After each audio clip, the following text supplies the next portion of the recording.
പച്ചക്കറി കൃഷിയിലൂടെ വിജയഗാഥ രചിച്ച സർക്കാർ ഓഫീസുകൾക്ക് മാതൃകയാവുകയാണ് കാസർഗോഡ് തൃക്കരിപ്പൂരിലെ ഫയർ സ്റ്റേഷൻ. കിൻഡൽ കണക്കിന് വിളവാണ് ഓരോ തവണയും സ്റ്റേഷൻ വളപ്പിൽ നിന്ന് കൊയ്യുന്നത്. 2 വർഷങ്ങൾക്ക് മുമ്പാണ് ഫയർ സ്റ്റേഷന് ചുറ്റുപാടുമുള്ള 70 സെന്റ് സ്ഥലത്ത് പച്ചക്കറി കൃഷി ആരംഭിച്ചത്. വർഷങ്ങൾക്കിപ്പുറം പച്ചക്കറി കൃഷിയിൽ വിജയഗാഥ രചിച്ചിരിക്കുകയാണിവർ. 5 കിൻഡൽ വെള്ളരിയും 2 കിൻഡൽ കയ്പയും 1.5 കിൻഡൽ ഞരമ്പനും ഇത്തവണ വിളവെടുത്ത് കഴിഞ്ഞു എന്നറിയുമ്പോൾ മാത്രമേ ഇവരുടെ വലിപ്പം നമുക്ക് മനസ്സിലാവൂ.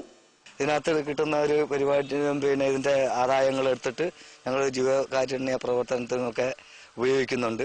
ഇതിനു പുറമെ പടവലം, കാബേജ്, കോളിഫ്ലവർ, വഴുതന, പയർ, കപ്പ, വാഴ തുടങ്ങിയവയും ഇവിടെ വിപുലമായി വിളയുന്നു. ഇവരുടെ മത്സ്യകൃഷിയും ആരെയും അത്ഭുതപ്പെടുത്തും. പച്ചക്കറികൾ കാണാനും വാങ്ങാനുമായി നിരവധി പേരാണ് ഓരോ ദിവസവും ഈ ഫയർ സ്റ്റേഷനിലേക്ക് എത്തുന്നത്. ഇതൊരു ഇൻസ്പിറേഷനായി മാറിയിട്ടില്ലത്. അപ്പൊ ഇത് കാണുമ്പം കൃഷി ചെയ്യാൻ മടിയില്ല, ഞങ്ങൾക്കും കൃഷി ചെയ്യണം എന്ന് വളരെ നല്ല രീതിയിലുള്ള ആഗ്രഹം ഞങ്ങളുടെ മനസ്സിൽ തോന്നുന്നുണ്ട്. മാർക്കറ്റ് വിലയിൽ നിന്ന് 5 മുതൽ 7 രൂപ വരെ കുറച്ചാണ് ഇവർ വിൽപ്പന നടത്തുക. തങ്ങളുടെ ഡ്യൂട്ടി കൃത്യമായി നിർവഹിക്കുന്നതിന് പുറമെ അവധി ദിനങ്ങളിൽ പോലും പച്ചക്കറി പരിപാലിക്കാൻ കൃത്യസമയത്ത് ഓഫീസിലെത്തുന്ന ഈ സർക്കാർ ജീവനക്കാരുടെ ആത്മാർത്ഥതയെ എങ്ങനെയാണ് കണ്ടില്ലെന്ന് നടിക്കുക.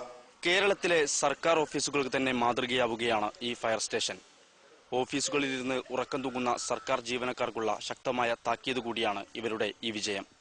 കാസർഗോഡ് നിന്നും ക്യാമറമാൻ സുബിത്തിനോടൊപ്പം ഇർഷാദ് NP, ഇന്ത്യ വിഷൻ.